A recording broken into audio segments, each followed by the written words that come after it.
Knockout Nation. I'm your host, Noel Clubb, here on the Knockout TV show. And welcome to Spanning the Sports World Network on Zingo TV, channel 250. Please remember to download the Zingo TV app for respective iOS and Android app stores, as the app is absolutely free. And while you download, please make sure to rate and leave us a comment because we want to hear from you folks. That's it. That's all. And Zingo TV is also available on Google Chromecast, Amazon Fire, and Fire TV sticks. Roku and Roku sticks are also available on all smart TVs from 2016 forward. Well, folks, we're going to show all viewers from around the world. Welcome, welcome, welcome. And of course, let's introduce our amazing and awesome knockout boxing panel, shall we? So first off, he's a knockout Canadian sports anchor and commentator. Of course, he's a host of Joe Tilly Sports. Excuse me, my hooker. excuse me.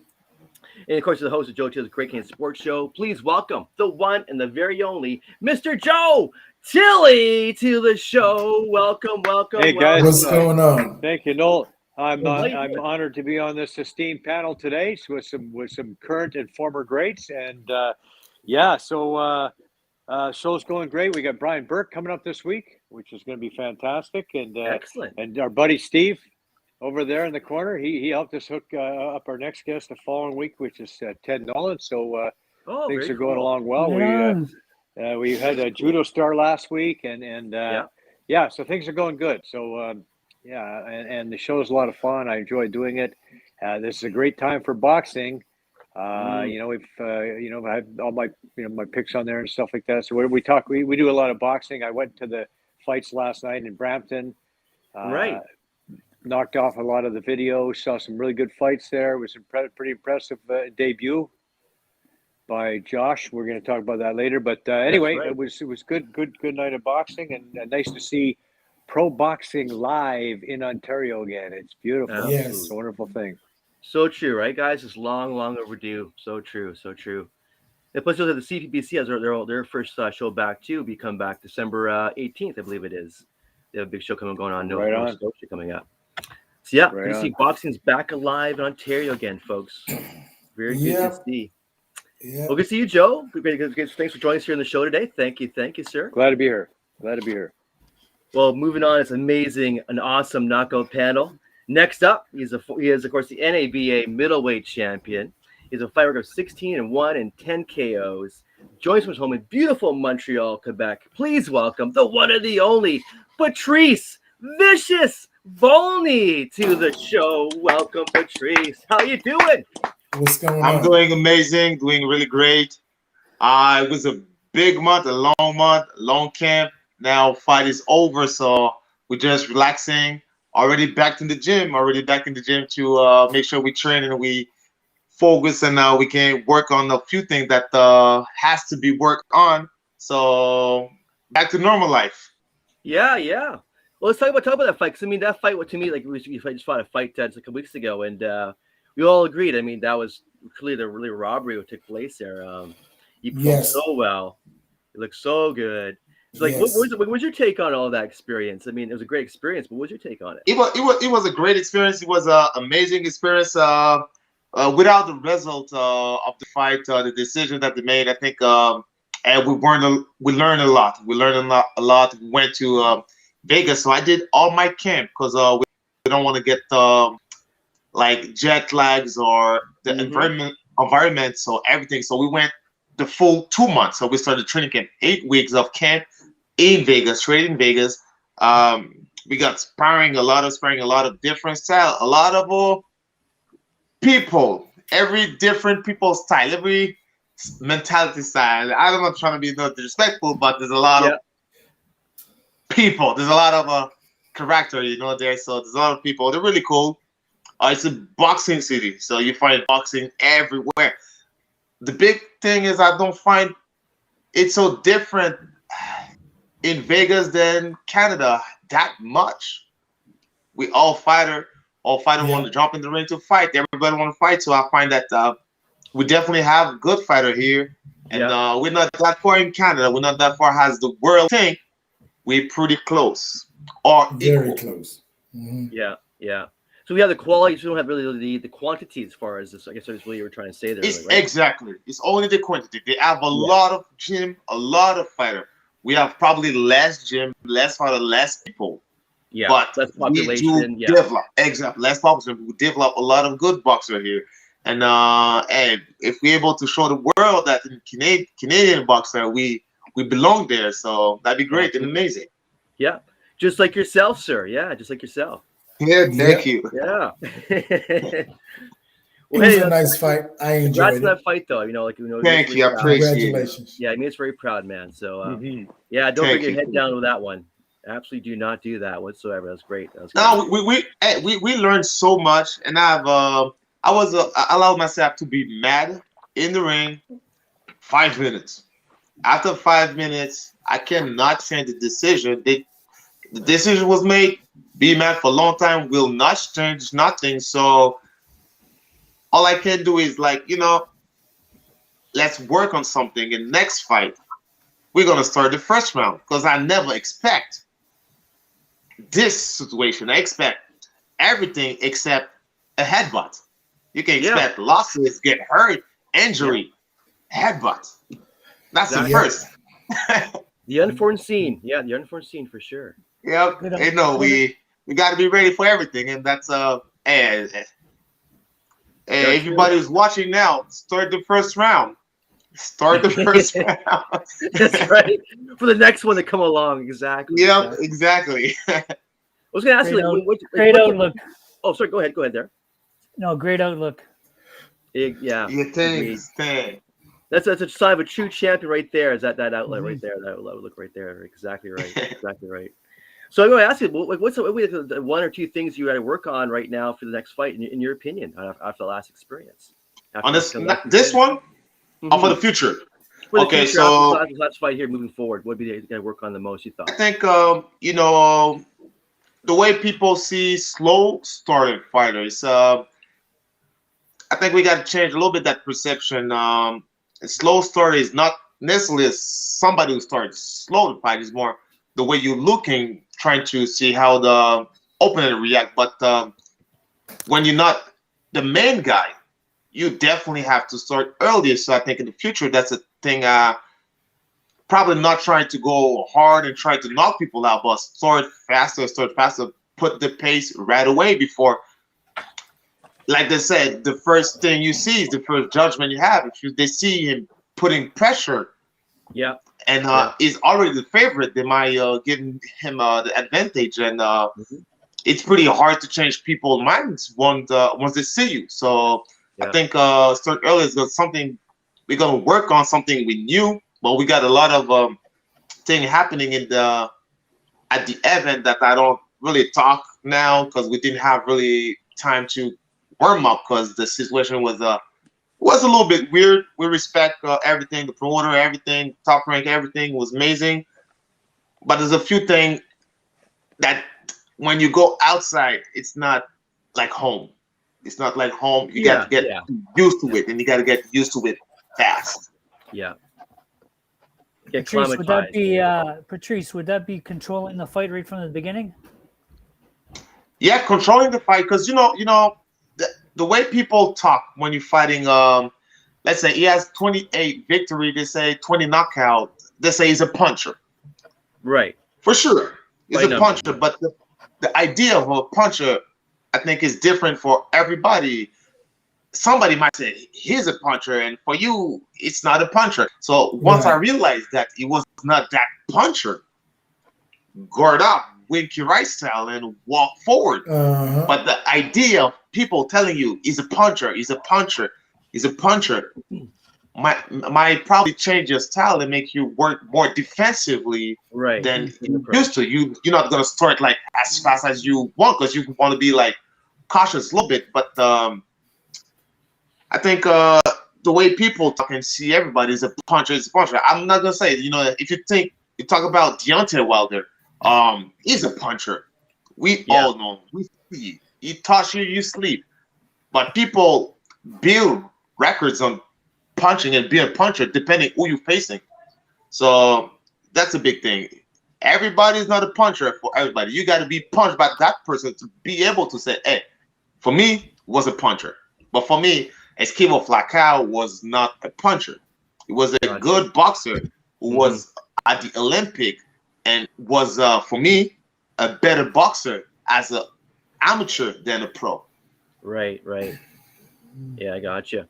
So his record is going to reflect really the style where you're facing, like you're saying there. It was kind of misleading of a record as far as being. Yeah, exactly. Because when he lost to Ryoto Murata in the Olympics, he was a better boxer. He was moving in everything. Now as a pro, he don't move. He don't use his legs no more. Yeah, right. So I was watching his pro fight, and I was like, he has one tempo. He works on the cruise control. Gotcha. If you push more, he's gonna gas out because he's not used to it. He has one tempo. I said, let's work on it. And we got 12 rounds to work on it. 12 rounds. Once we put the pace up, he can't push. He will try to push. Because I only have 16 fights. 16 fights. That was my 30-year boxing. He was already in the Olympics. Right. So good point. Yeah, so it's the pressure is on me because I want to win, but the pressure is on him because he's been boxing for 10 years. Yeah, much longer. Absolutely. Yep. 10 years pro and not doing that much. The expectation people have from a boxer who came from the Olympic is big. Yeah. But when you don't deliver, it's pretty hard for them to, hey, what we're gonna do now with you? You've been to the Olympic, but you're not showing that much. So it's pressure was on him on this one, on me too, because I want to win. I want this, but it is what it is. Yeah, absolutely. Wait, you made us very proud, man. Like 16 fights in. Thank you. 3 years in. I mean, and you're at this level already. That's just, it's huge. It's absolutely huge. Thank you. I appreciate it. Made us very proud, man. Let's keep up the good stuff. And don't quit. We won't quit. There's no way. There's no way. No quitting. No quitting here, sir. No quitting. We don't quit. Patrice, will you get a rematch? I hope so, but I think you don't want no rematch. No. Yeah. They're not gonna give you a rematch. The opponent They moves said on. what's going on. Should have put it in the contract. It's not in the contract. Nothing is in the contract. Is if you win, I'm going to face Golovkin. Right. If he wins, he's going to face the winner against Murata and Golovkin. Yeah. And they have they already been investing on that guy for a long time. Putting money, putting a fight, and now you have that huge opportunity to destroy a Canadian guy from nowhere, from Montreal, and you can't. They must be disappointed too, but he has a W. It's gonna be a money fight. I just want to see if he's gonna quit, because you can't quit against Triple G. You can't. It's over then. Yeah. Either you out, or Triple G will put you out. One way or another. Yeah, more the latter, that part of the equation. Yeah. He'll put you right out. Yeah. Oh yeah.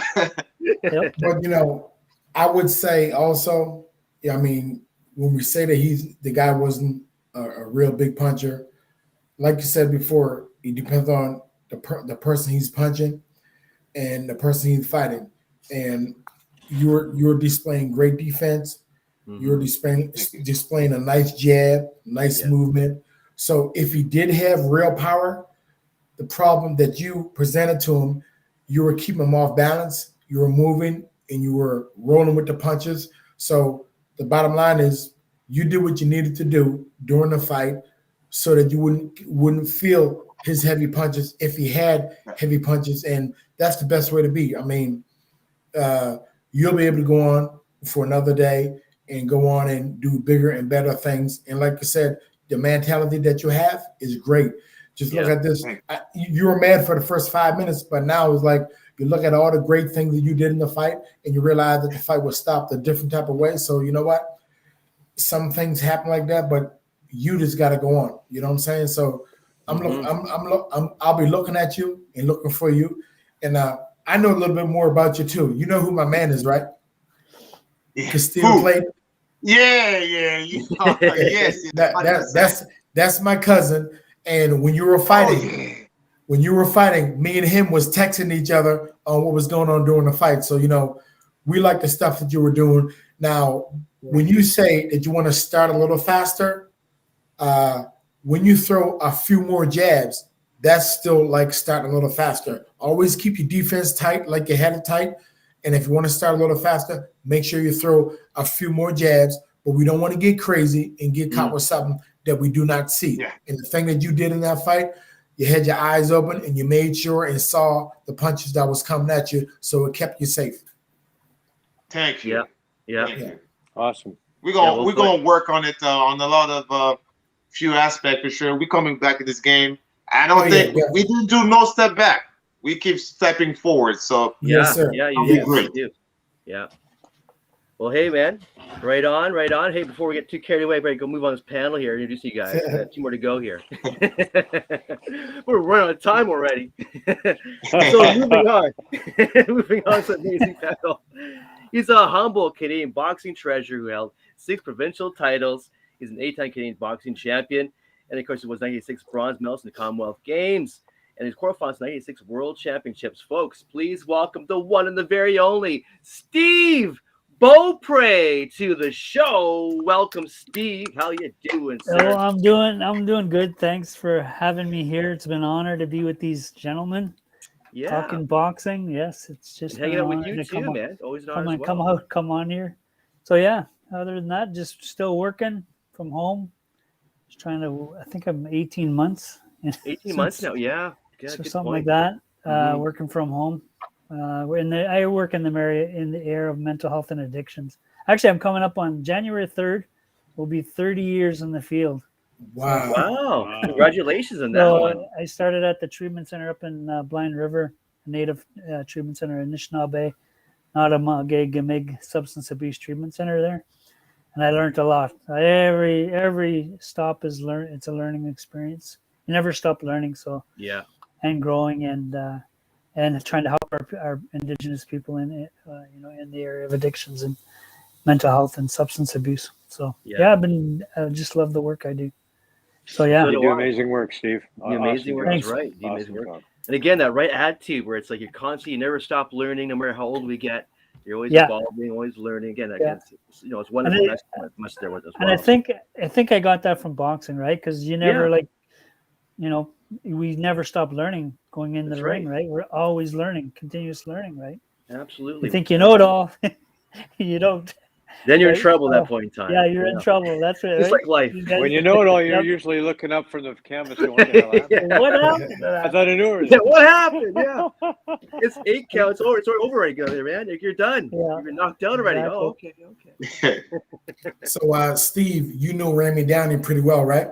Yeah, we were on national team together, Ray. Yes, I was talking to Raymond last week, and he told me to make sure to tell you he said hi. Okay, tell him say hi. Good. Yes, I will. Me and Ray, the Downies. Yeah. I was on the. I gotta put a picture on Facebook with Billy Downey. Yeah. Billy was. Oh man, what a character. He was. I love that guy. I love that guy. Oh yeah, definitely. I mean, he's the type of guy that he can go anywhere and make friends. Oh yeah. He was in. Taylor Gordon was saying that Billy was in another country. He never knew how to speak Spanish or nothing, but he was at the bar drinking a beer, and by the time he left the bar, everybody was hugging him, talking to him, and passing phone numbers and saying, "Call us, stay in touch."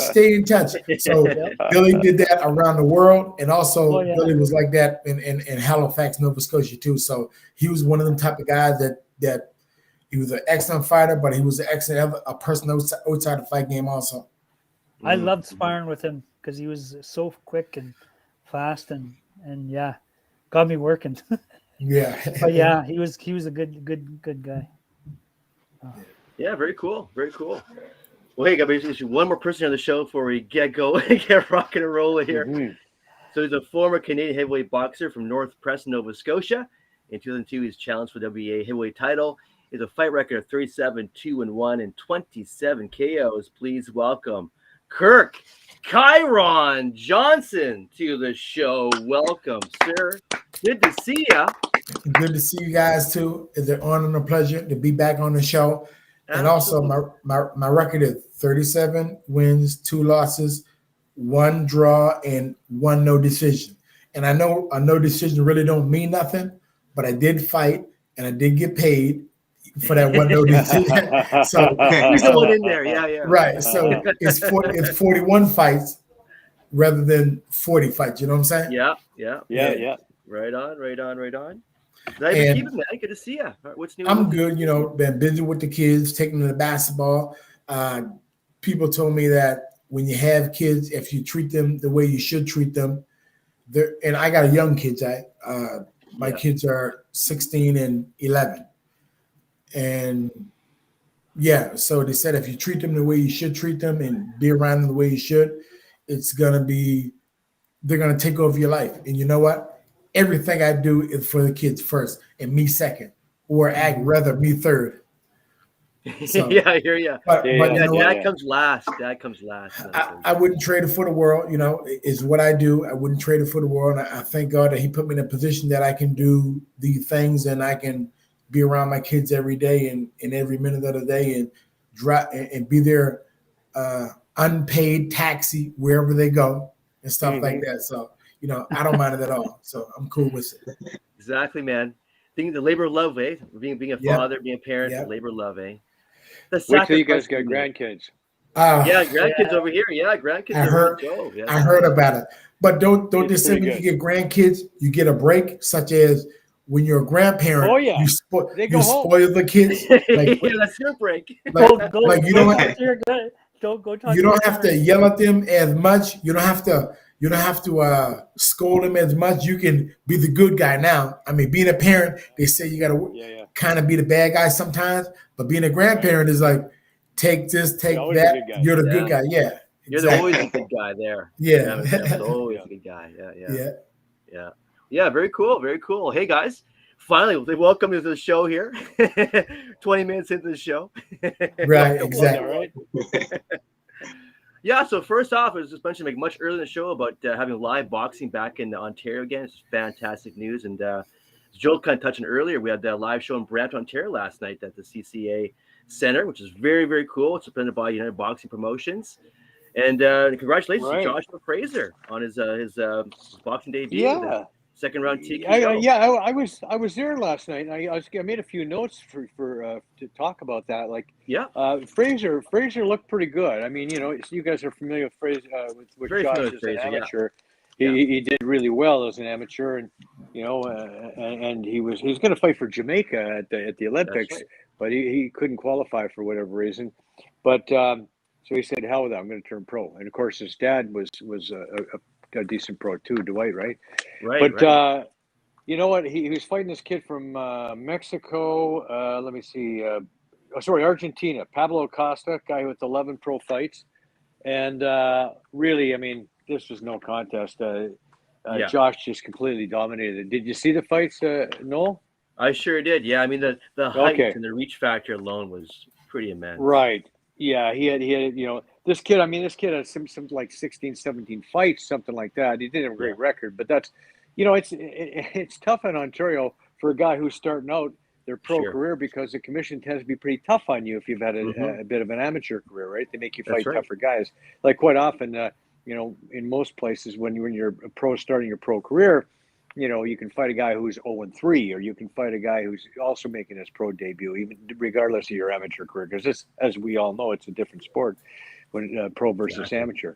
I mean, it certainly helps to have the amateur experience. Don't get me wrong, but it doesn't mean because you're a good amateur you're going to be a good pro, and a great pro, vice versa, right? Vice versa. There's some guys who are not necessarily great amateurs but terrific pros. Rocky Marciano, world champion, right? Undefeated. But there's guys like that, but Josh, to me, looks like he's going to be a good pro. I thought he handled himself. He totally commanded that ring from the get-go, showed no signs of nerves at all, really relaxed in there, just dominated the guy, knocked him out, and I thought he looked pretty good. Yeah, me too. I thought he had good ring presence overall, good ring generalship, even though it was very brief. It was a brief fight. But in that moment of time when he's in the ring, he did a great job controlling action and just, again, being his dominant self, I thought, because he was a very good amateur boxer who will make, I think, a very good professional fighter too. Yeah, so congrats to Joshua Fraser. Good going, sir. Very good, very good. You guys watch the fights, Sir Batiste or Kirk?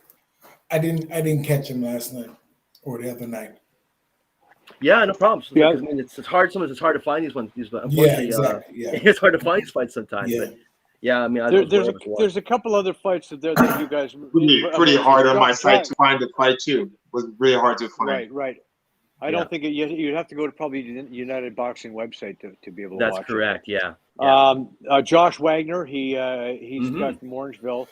He won a unanimous decision over a guy named Uriel Hernandez of Mexico, super welterweights. Now he's 9-0. Wagner looks pretty good.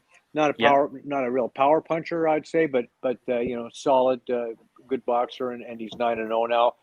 There's a local scrap. There's a guy named Barry Smithers. I was talking about guys who weren't necessarily great amateurs. Yeah. I mean, as an amateur, I think he was like 16-17 or something like that. But he's now 6-0 as a pro. And he dropped Cody Kelly from Collingwood, Smithers from Barrie. He dropped him a couple of times. Really nice, slick boxer. He sort of reminded me a little bit Mike Strange. Remember Danny Sherry kind of style? Slick guys who maybe Raftery, going back a little ways. But he was a nice boxer. Keeps a really good defensive fighter.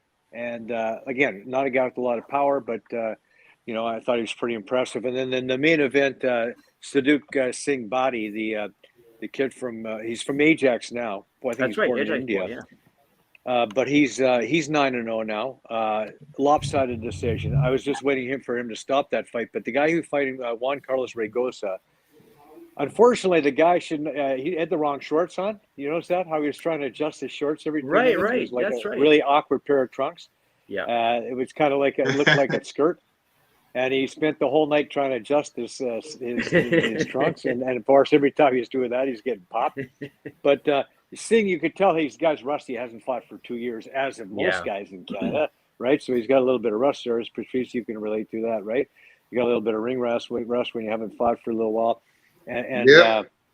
But he was able to shake it off, and I mean, he's never in any danger in that fight. No, never at all. Yeah, I was just a little bit surprised that he was that he went the distance, that the kid took him the distance. But I think that pretty much sums up the main late fights in the card. Sure did. And I thought Sukdeep, he definitely kind of controlled for a good 8 rounds of action. It's definitely his rounds for sure, where that was all him. Just wish he gets a little. You see, he's not really a one-punch knockout kind of guy. He's definitely surely a volume kind of guy. In order to got some pop though. He's got some pop. I think he's gonna rack up a few knockouts down the road. You think so? Yeah, down the road. Yeah. I think so. I think he's that the power's going to come. I think the biggest problem for him once again is I think the rust. He just had a hard time with his timing. Just a hard time with his timing. A couple of times he clocked the guy pretty good. But he's not quite.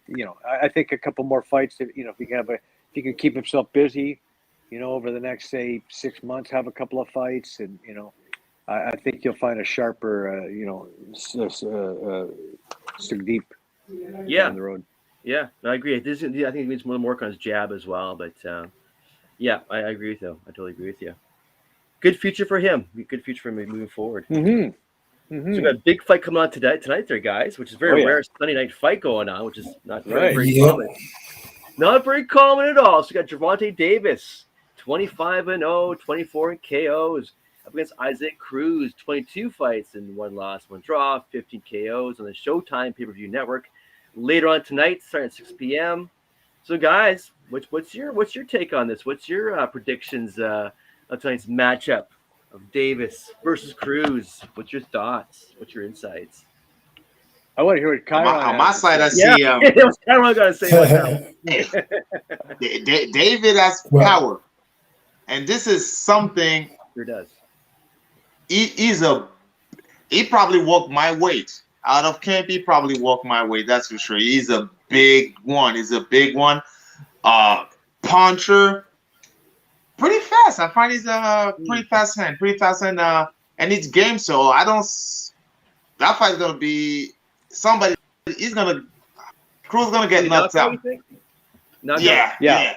And I agree. 100%. I always said Davis always take a few punch. Davis take few punches in the couple first round. It's not lazy. It's not. I think just take more time to adjust, or just probably trying to hurt the guy too fast. But it's gonna get knocked, and Cruz gonna go out, and a brutal way. Brutal way. I guess I think so. There's no other way for Davis. So somebody's gonna get knocked out. Brutal. Yeah, he Too is a true, for puncher. sure. Well, Chiron, He's a real one. Yeah. Yeah, he is a puncher. So I would have to agree with you. Well, Oh, yeah. you know, and the thing about you know, He's a puncher. He's fast.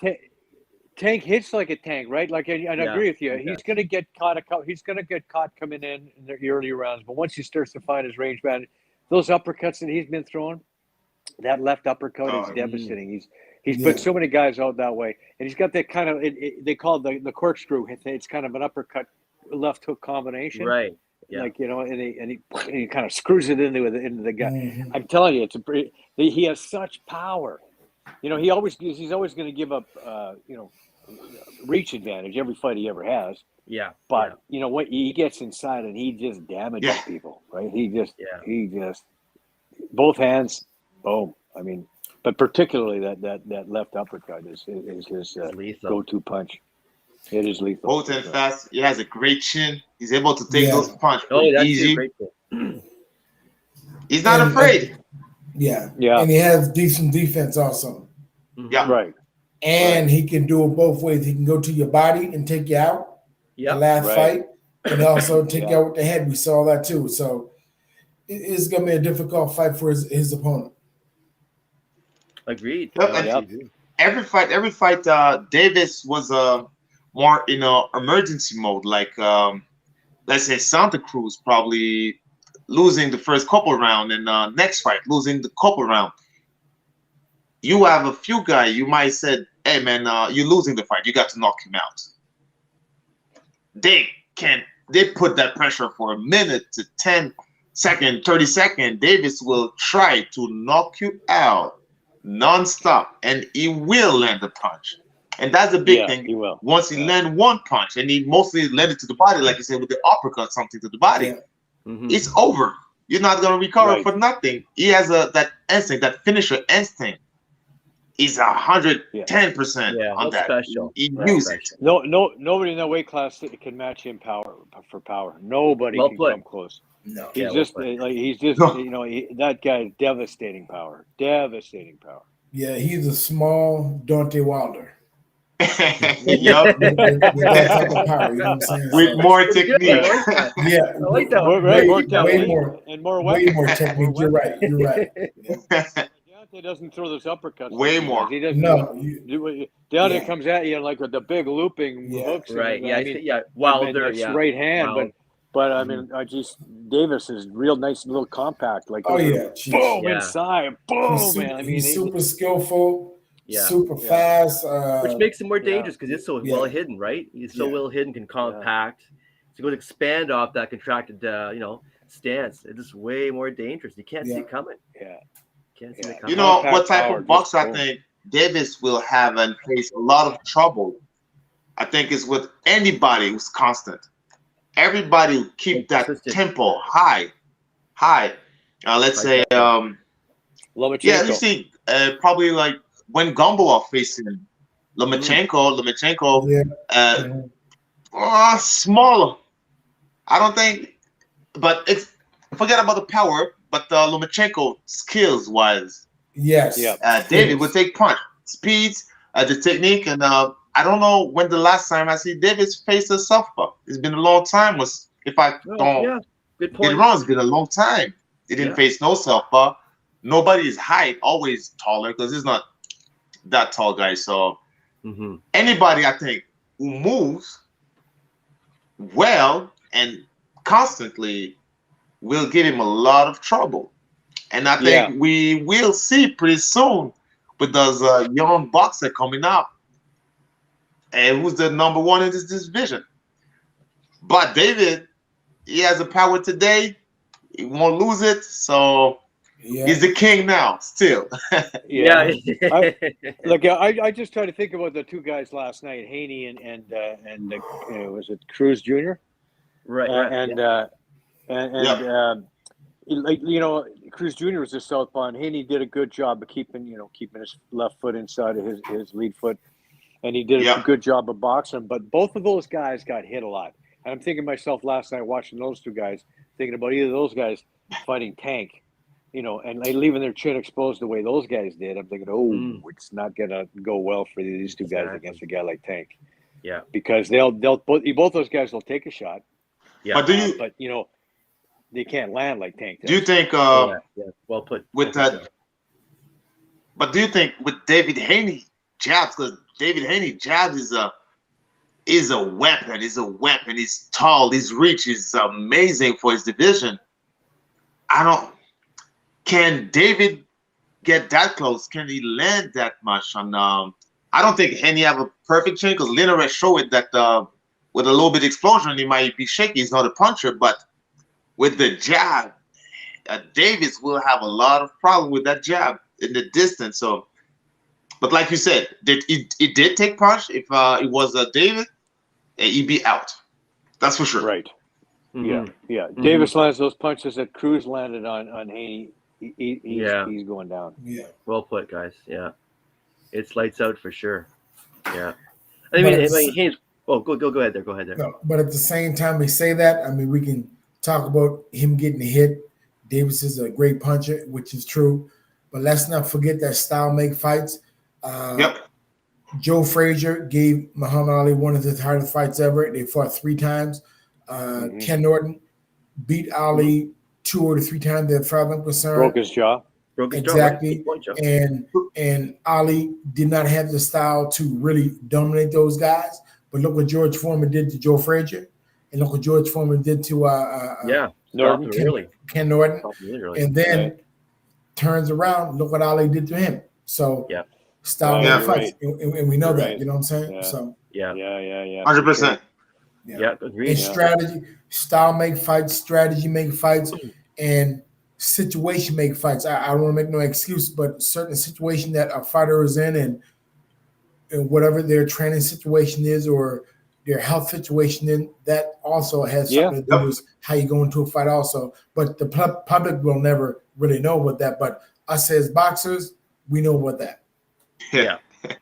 Right. Very true. 100%. Okay, building your point though too. I mean, I always think of that Ali Foreman fight and how that style was completely changed. Ali just I'll be a boxer. Yeah. He goes to fight and he actually stood in the ropes the whole time, letting Foreman punch himself out like that. Right. Well, I mean, but Ali got under his skin too, right? He was phenomenal. Ali talk got about psychological warfare right fight. there, right? I mean, for sure. But Ali got everything he wanted in that fight. The size of the ring, he got all that stuff, everything he wanted in that fight. And by the time they canceled it the one time, and by the time they got in there, Foreman was hot. Yeah, he was angry. Yeah, he was the monster back then, right? He was the monster, right? He was a different cat than he was when he came back, right? Yeah.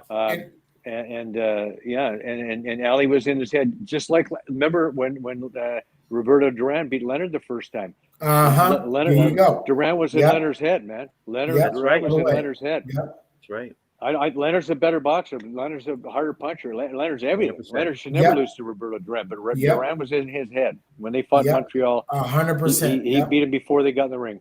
Yeah. So well put. So well put, Joe. Yeah, it's very true, eh? This game is way more mental than people realize. That's for sure. Oh, yeah. That's for sure. Way more psychology than people realize or give it credit for. It's all, I mean, like they say, when they say that it's more mental is 100%, because let's think about it. In order to throw a jab, my mind got to tell my body how to throw that jab.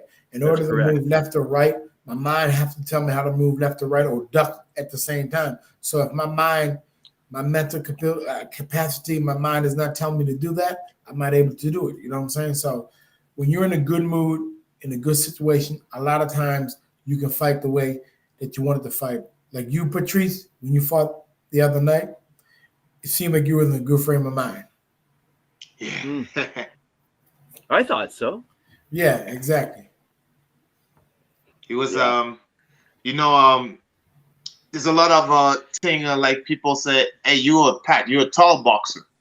You got to use that reach. You got to use, and I agree with that part. I agree with the part that you got to use a reach, but defensively, I got to use that same reach.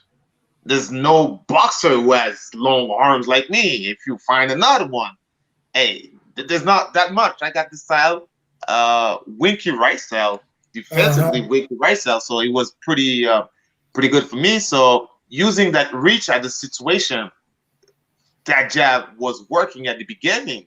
Right. After I find that a close distance, that jab will work. And we got to think constantly, okay, make sure my hand is open so I can cover more space, more of this. Yeah. So that's a little thing people don't see. People don't see that. People don't know about that. It's those little detail. I see it though. I see. Yep. You know, because you know. Yeah, and don't forget Reddick Bow and Evander Holyfield. Reddick Bow was beating Holyfield on the inside with the short little punches. So yeah. So you did a great job.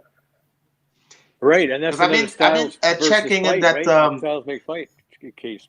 Bo and Holyfield, right? Yeah. Holyfield beat a lot of guys that would Holyfield was the only one that would beat Bo. He lost to Bo, but he would beat guys who could beat Bo. You know what I mean? Yeah. It's like because styles make fights, as you 100%. earlier. Yeah. Yeah. You're styles right. Make fight. The only one I know, like George Foreman, offensively, really good boxer. But for me, I think his jab was perfect. Little jab jumping and the little jab. Defensively, I don't see that defense too much because he take a lot of punch. And now probably his size make him probably slower or overconfidence because he did take a lot of punch against Holyfield. Monster punches against Holyfield. So, but George Foreman style with Holyfield didn't work. But he was old too. He was an old one too. Right. But his jab was powerful. You know, he had a really powerful jab. I mean, the guy was strong. And every punch he threw had a lot of power on it. Because when he knocked out Michael Moore, to me it didn't really look like he hit him that hard. But all of a sudden, Moore's on his butt, and I go, all right. Yeah, I was ringside for that fight. Yeah. Oh yeah. Oh man. I was ringside. Matter of fact, I was the second fight in the afternoon at 3:00 in the afternoon. That was the first show that day. Then of course the George Foreman Michael Moore show started later on that evening, like at about 6:00 in the evening. Wow. So it was a phenomenal night. What a show. Oh my God. Yeah, it was a great show, yeah. That must be so much fun. I mean, I was ecstatic. That was incredible. It was just beautiful. I love George, right? I just thought he was amazing. Well, the second version of George. The first version of George, he's kind of a bit of a bully, right? I don't know if you guys read his book. That means you didn't like the first version. I did not appreciate the first version of George. If you read his book By George, you see what a kind of like he was just a bad dude. You know, he was just a bully, a thug. Everything changed after he lost to Ali. He had a spiritual awakening. His life changed. He became a different man. Became a preacher. He's just a lovable guy. What you see is what you get with George, right? And what before. He doesn't regret any of that. He doesn't regret any of that. You know, he had to suffer that defeat to Ali and the Great Depression that came with it in order for him to become the type of guy that he really wanted to be anyway, right? Yeah. But that loss made him learn a lot. He learned a lot from that loss. For sure, he did, and learned a lot of life lessons, right? Yeah. Kirk, I want to. You're back. Like We're back. Okay, I'll get my wife to try to get you back. And she's back too. Okay. I made it back. Woohoo! That was a close call there. So were you asking me to bring you back? Somebody please bring me back. Because check it out. If you ask me to bring you back, No, Lucky my wife came down. Yeah. So we were I was saved at. by the virtual world, both Steve and I, just now. So thank God. Oh yeah, you guys were you guys chatting together in Neverland over there or what? Yeah, I was watching you guys. Like, that's Yes, good we conversation, were. but I can't join it. Yeah, we're That's trying to what get, we're outside looking we're in. trying to do the show without you, Noel, and we managed to keep the conversation going. Well, it was a great job there, guys. Great job, I gotta say. Well done, well done. Well, Very just cool. understand, if you need me computer you know what? I'm going to take a couple courses on how to do the computer. You and I both. You and I Because both. today I was at the basketball Nova Scotia tryouts, and they wanted me to sign and put my name in everything on the computer. And I'm realizing that even though I text all the time and look at YouTube all the time, I think I'm kind of computer illiterate. I got to get rid of that. I got to get a little better. So I might work take on a that. couple courses. Yeah, work on that weakness, make it a strength. Yeah. We're happy to help you out with this show, Kirk. Hey, so Okay. one of your kids playing for the Nova Scotia team? Yes. Yeah. Oh, really? My son, Valmar Johnson. Very cool. Nice. Very cool. So he's No he's surprise good. with your genes, eh? No surprise there. Right. Right. When I played basketball, I was pretty Next decent. champion right there. So he's pretty decent too playing basketball. But I must say, and once he get that killer instinct, he'll be able to do a little better, right? But he's good. Look out. And the thing about it, he's a great student in school. Like he catches on to the work. His marks are like 95 plus, where mine were like 65 plus. So it's obvious. Sounds like there might be a scholarship waiting there somewhere. Yeah, no kidding. Hopefully so. An awesome scholarship with that. Yeah. Those kind of grades. Wow. Yeah. Holy cow. Well, I never had those type of grades, I'll tell you. Very cool. Very cool. Hey guys, we're touching one more subject here, one more topic here on the show, which is, of course, Kambosos. Last weekend, he came out of nowhere. Who is this guy, right? Fought Lopez, and we're not quite expecting that outcome and that result. And no, but here it is, George Kambosos. So, guys, we're going to ask you guys, what do you thought of his performance last weekend against Lopez, Teofimo Lopez? What do you think of Kambosos' performance? A great performance. He surprised me, but me being a fighter, I shouldn't have been surprised because as an amateur fighter, I jumped on the scene in 89, 90 and won the World Junior Championships. I was the only Canadian to do it at that time by fighting. And, the great Lennox Lewis did it. But at that time, he won by default because the Cuban fell on and hurt his back. But not to take anything from the great Lewis, because we all know more than likely Lewis is going to win it anyway. I mean, Lewis, great. Oh yeah. I don't call Lewis great. I call Lewis the triple great. Like Ali, triple great. Holyfield, triple great. Like greatness not good enough for those guys to me. I got to say the triple greats for those guys. Like gods, eh? Yeah. Gods. Yeah. Well, one of the most impressive things about Lennox is the fact that the two guys that basically got lucky and landed punches on him, he came back and beat them both, right? McCall. Oh yeah, definitely. Who's the other one? McCall and Rockman. Oh yeah, Rockman. Yeah. So the only two guys who, and honestly, let's face it, both those guys had no business beating Lennox Lewis. They threw, they closed their eyes, threw the hardest punch they could, and just got lucky and landed on the button both cases. And otherwise, Lennox beat those guys every time. Time. Well, that's boxing. That's the thing about boxing. 9 out of the 10.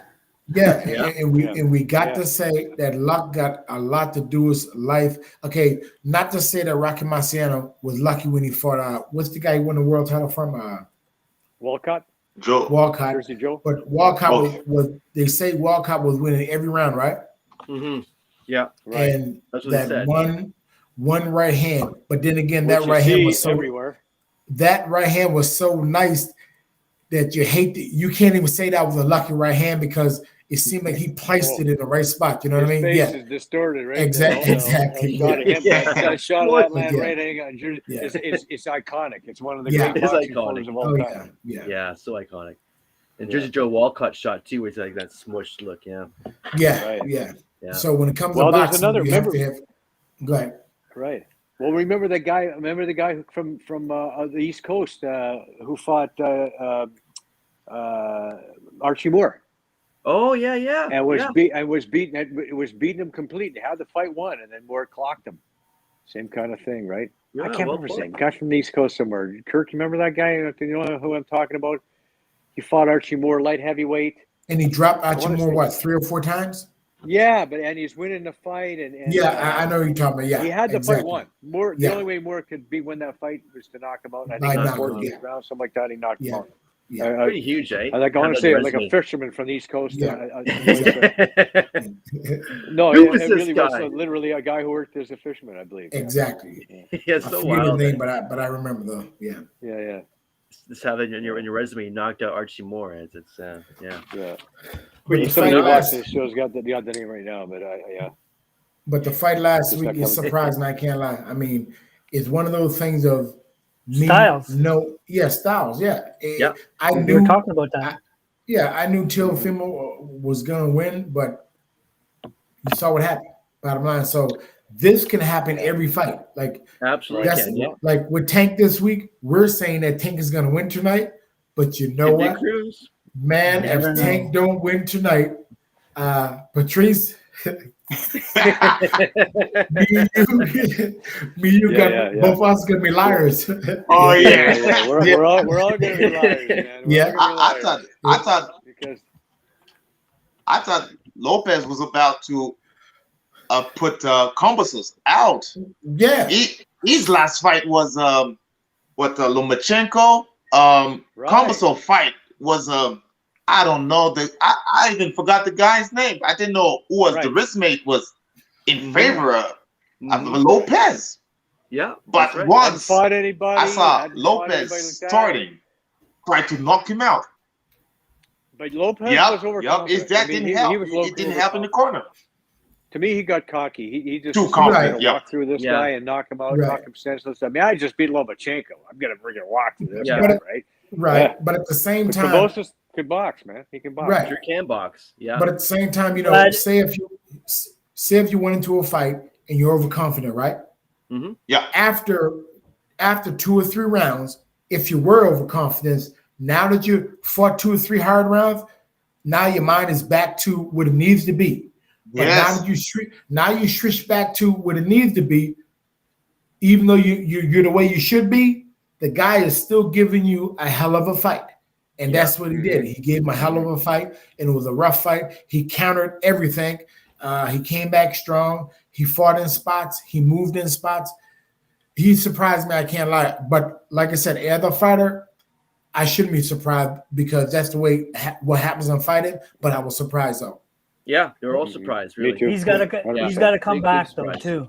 Like if he Yeah, has yeah. a strong comeback, right? He's got to come back and make his point. I think he will. I think he will Oh, yeah. come back. But Yeah. the only thing is that normally, probably do it for TV. When you get beat up, one day you got to say, "Hey, you know what? I did get beat up. I did get beat up. I cannot lie to myself for that long. Yeah. I did get beat up." If you really believe that you was supposed to win that fight that bad, and plus you have your father and your team telling you, man, hey, you got You robbed. won. The zone robbed you. You should never fight this. Yeah. And They're full of crap. how can you learn? How can you move forward? Yeah. You got Yeah, to. agreed. So Lopez has to face reality. He lost. So I the think fight. that's the only. He got dropped. only He got thing. dropped. He got his ears Exactly. boxed off. He lost the fight. End of Yeah. story. Go back to the drawing board. See how you can be better. Don't tell Exactly. people you won the fight because you didn't, buddy. Period. You did Yeah, not exactly. win that fight. End of story. Yeah. True. Exactly. Well, guys, we're out of time, and hey, well put, boys. Totally agree. A pleasure seeing you guys again, and hopefully Yeah. in the future Yeah. I'll see you guys again. Always love Yeah, talking exactly. about boys. Y'all take care. Absolutely. So once Patrice, again, we're all good luck, picking buddy. Davis here, right, Yeah, guys? We're come picking back. Davis for what round? What round we're picking here? What round? 3. Yeah. I'm gonna say decision. Three. I'm gonna say a Decision decision. over here. Yeah. I'm Oh, gonna be- there Kirk you says go. 3 Decision. rounds. Decision. Joe, Okay. 3 rounds. I say 5. Yeah. 5 rounds. Joe. I think- Patrice. I think it'll take him a little while to find. TKO. He'll take about 5. Knocked TKO? out. Knockout. Yeah, I think it take a little while I for still him to believe take the him off on knockout. Joe. I agree with Johnny Tilo from that. Yeah, in this case, I go with the sixth knockout. round knockout. I'm thinking, yeah. Well, hey guys, thanks for joining me on the show today. Always a pleasure. Thanks to great, buddy. Good to you. Thank Joe you. Kelly, Take care. Kirk, Kyron Johnson, Steve Beaupre. Yes, sir. Thanks for watching, folks. We'll see you guys real soon. Take care. All the And best. I like the way you use my name, Kyron. Right on. I use that in school. Love it. Kyron. That's right. Right on. All right. All right, folks. So see you guys real soon. See you guys real soon. Of course, Take care. watch it, hear it, read it, download it, and live it. Thank you guys. See you guys real soon. Okay. Take care. All the best. Take care. All the best, folks.